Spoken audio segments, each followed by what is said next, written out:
Hi friends, this is Aparna J, also known as Aparna Iyer. These are my books that are available on Amazon, Flipkart, and Notion Press.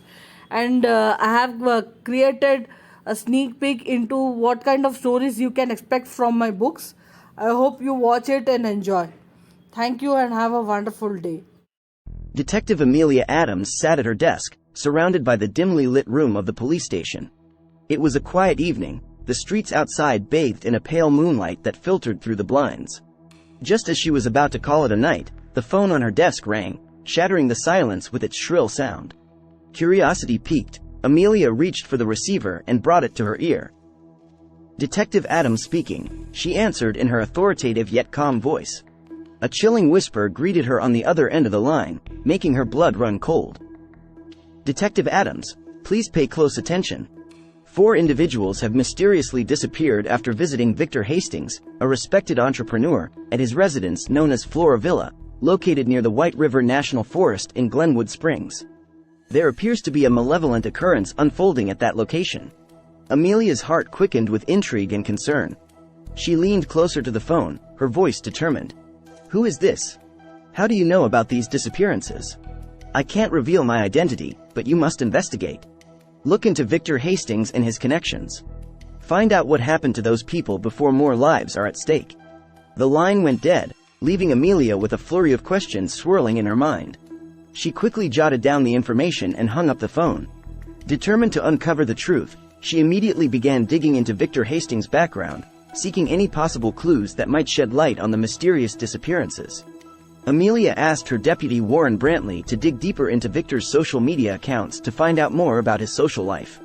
Warren saluted her and immediately started working on his laptop. He discovered that Victor Hastings was organizing a reunion party for his old schoolmates, including Samantha Joseph, a name that struck a chord within her, after she got an update from Warren about Victor. Samantha was none other than Amelia's childhood friend, someone she hadn't seen in years. Realizing this could be her chance to get closer to the truth, Amelia reached out to Samantha. They arranged to meet at a local cafe, the anticipation palpable as they sat across from each other, their eyes filled with a mix of familiarity and determination. "Samantha, I need your help," Amelia began, her voice low but urgent. "I've received information about the disappearances connected to Victor Hastings. I believe there's a hidden mystery surrounding him, and I need to get inside that reunion party to find out more." Samantha's eyes widened in surprise and concern. "Amelia, it's been so long since we last spoke. But if there's something sinister going on, count me in. What do you need me to do?" Amelia leaned in closer, her voice barely above a whisper. "I need you to get me invited as a guest to the party. If we're both there, we can uncover whatever secrets Victor Hastings is hiding. But be careful, Samantha.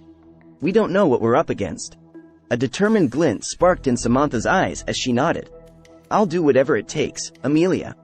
We'll find the truth and bring justice to those who've disappeared." With a shared understanding and a renewed sense of purpose, Detective Amelia Adams and Samantha Joseph joined forces, embarking on a treacherous journey into the enigmatic world of Victor Hastings. Little did they know the perilous path they were about to tread, leading them deeper into a web of darkness and deception that would challenge their wits, courage, and the strength of their friendship.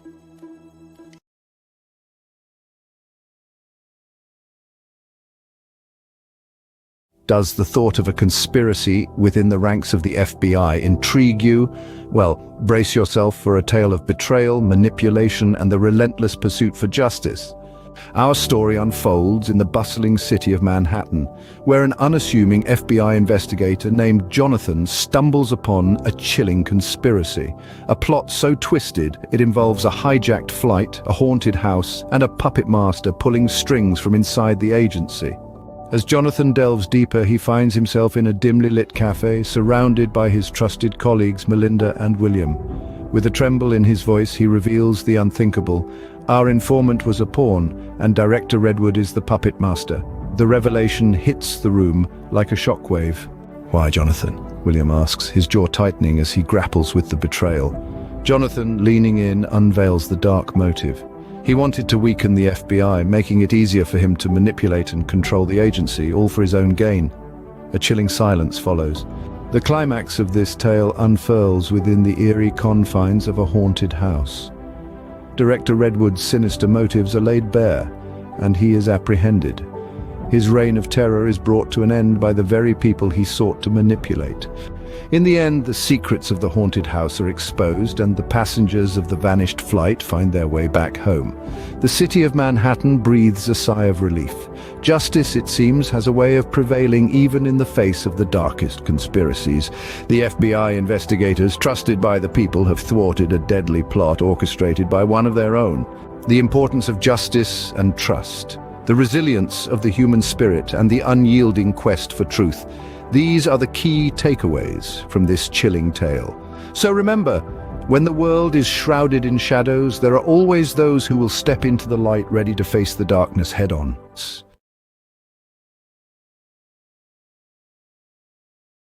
In the heart of Transylvania, where legends and mysteries coexist, Detective Victor found himself entangled in a case most peculiar. Unexplained disappearances had been plaguing the region, and local gossip pointed towards the supernatural. Determined to unearth the truth, Victor delved into the depths of this enigma. Underneath a moonless sky, Victor's pursuit led him to the foreboding Carpathian Mountains and to an abandoned castle. An ominous silhouette against the night, the castle seemed to whisper secrets meant only for the daring. As he ventured closer, the castle's whispers grew louder. Within the decrepit hallways, Victor discovered a hidden passage. His flashlight shone on ancient symbols carved into the stone. Drawn by an unseen force, he ventured deeper, his curiosity piqued. Further in, he found a chamber bathed in an ethereal blue light. The walls pulsed with a strange energy, and in the room's center, a peculiar portal crackled. Unable to believe his eyes, Victor stood mesmerized. Suddenly, a low growl echoed through the chamber. Swinging his flashlight towards the sound, he revealed a figure lurking in the shadows. A man with eyes of piercing yellow and skin as pale as the moonlight stepped forward. "Who are you?" Victor asked, his revolver clenched in his shaking hand. "I am Vladimir, a guardian of this realm. You ventured into a world beyond your comprehension," the man responded with eerie calmness. Victor felt a chill run down his spine. "What about the missing people? Are they here?" With a nod and a look of regret, Vladimir confirmed, "Yes, they are here. They've joined us, the shapeshifters." Before Victor could respond, Vladimir's body morphed into a majestic black wolf. The wolf's eyes mirrored the man's yellow gaze. As Victor took in the sight, his heart pounded in his chest. Sensing his fear, other figures emerged from the shadows, their forms shifting from human to beast. Outnumbered, Victor raised his revolver, determined. "I won't let you take anyone else," he declared. A new voice sliced through the tension. "Hold!" From the shadows, a woman emerged. Her beauty and authority commanded the attention of all. Introducing herself as Isabella, the leader of the shapeshifters, she spoke, "We mean no harm. We are a peaceful society, seeking refuge from a world that fears us. Those who came willingly have found a home here." Victor hesitated, torn between duty and empathy. "What about those who didn't come willingly?" Isabella's expression darkened. "Some were taken against..."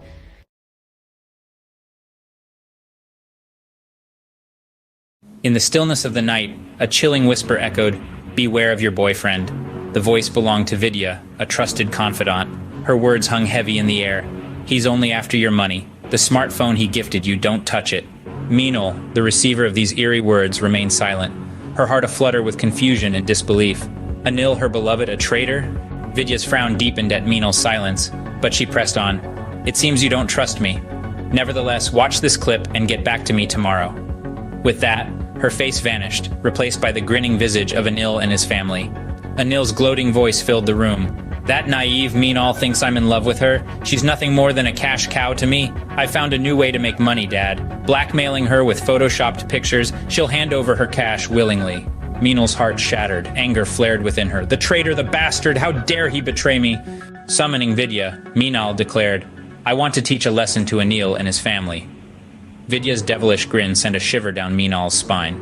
"Of course, I have a recording of his father's sin. Send it to Anil and threaten to post it on social media. I'll take care of the rest." With that, Vidya played a video of Anil's father visiting a prostitute. Meenal forwarded the incriminating evidence to Anil. The next day, a shocking news report announced the death of a family of 4 under mysterious circumstances. Anil, his parents, and his sister had all perished. It seemed they had committed suicide. Meenal was horrified. She had sought revenge, not death. In her despair, she confronted Vidya, her voice trembling. This shouldn't have happened. I wanted him punished, not dead. Why did you do this? Vidya's chilling reply echoed in the room. Because now, you are going to do my bidding. You owe me too many favors to refuse. Meenal recoiled in fear. You're not my daughter. My Didi was sweet. She would never hurt a fly. Vidya's cackling laughter filled the room. It took you long enough to figure out my identity, but it's too late. I own part of your soul now. With a horrific transformation, Vidya's face turned into a monstrous figure. Awakening in an eerie forest, Meenal saw her own image in the dark sky. The devil had claimed her body, while her soul was trapped in the killer devil's phone. The chilling truth was revealed. Meenal was not only betrayed by her lover, but she was also ensnared by an evil spirit pretending to be her deceased sister.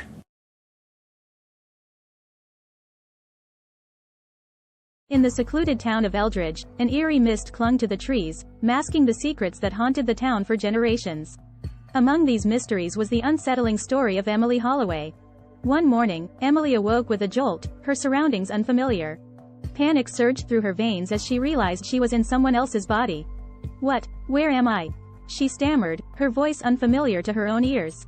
You're in my body, a masculine voice replied from within her mind. Startled, Emily looked around, trying to make sense of her situation. Who are you? What's happening? I'm Henry, and I don't know how this is possible, but I woke up in your body, Henry's voice explained, tinged with fear.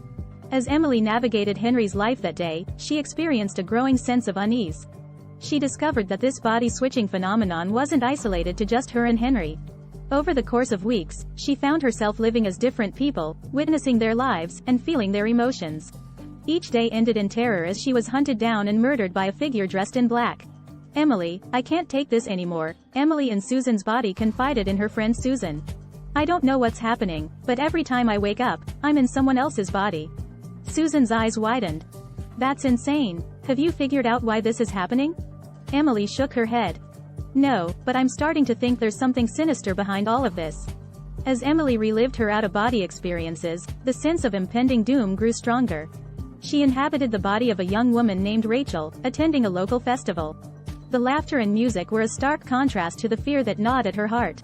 She watched as dusk descended, her heart racing as the figure in black emerged from the shadows. No, please, she begged, but her pleas fell on deaf ears.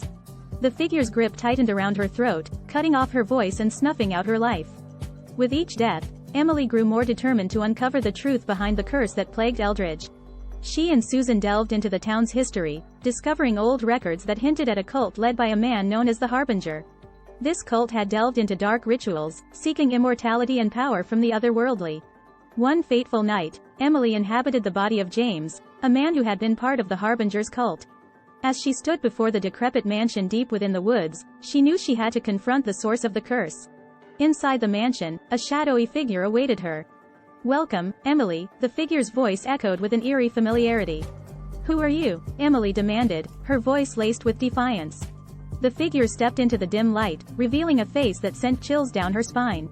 I am the Harbinger, the one who harnessed the energies of the otherworldly to achieve power beyond mortality. Emily's heart pounded, her gaze unwavering. You're the one responsible for the cycle of death and rebirth. You've been forcing innocent people to relive their deaths. The Harbinger chuckled darkly. Innocent? Humanity's weakness amuses me. They are but pawns in my game. As Emily confronted the Harbinger, the truth behind the curse unraveled.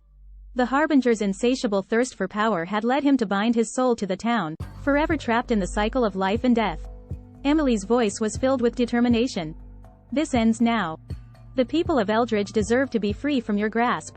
But just as the Harbinger's power seemed insurmountable, a voice echoed in Emily's mind. You're not alone, Emily. Suddenly, Susan burst into the room, her eyes blazing with a fierce determination. We stand together against you.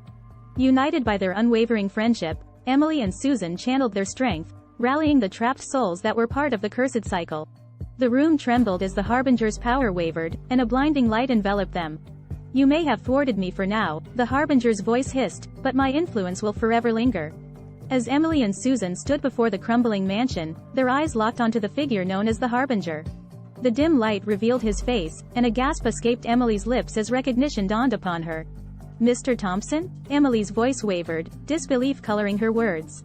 The man who had been a respected member of the Eldridge community for years stared back at her, his features twisted by a malevolent grin.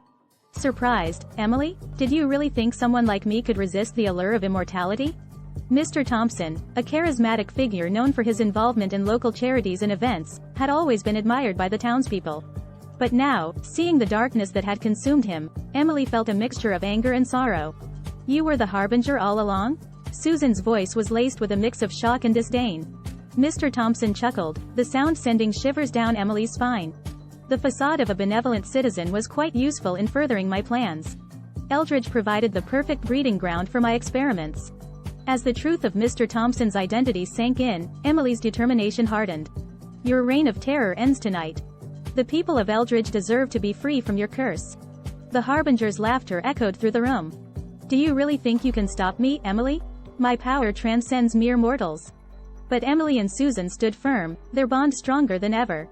They channeled the strength of all those who had been trapped in the cursed cycle, their collective energy a force to be reckoned with. The room trembled, the very fabric of the harbinger's power unraveling. This isn't over, he hissed, his form flickering like a dying flame. As the blinding light subsided, Emily and Susan emerged from the ruins, victorious. The town of Eldridge slowly healed from its traumatic past, and the memory of the harbinger's reign of terror faded into history. And as the mist settled over Eldridge, the truth about Mr. Thompson served as a haunting reminder that darkness could lurk behind even the most charming facades. The townspeople learned that unity and friendship were their greatest weapons against the forces that sought to destroy them, and the strength of their community would forever shine brighter than any shadow. As the light subsided, the mansion crumbled around them, and the curse's hold on Eldridge began to unravel. The town slowly returned to its peaceful ways, as if the dark chapter in its history had finally been closed. And as Emily and Susan emerged from the ruins, their faces marked with exhaustion and triumph, the mist that had hung over Eldridge for so long seemed to lift. The memory of the cursed cycle faded, leaving behind a town united by its strength and the unbreakable bond of friendship.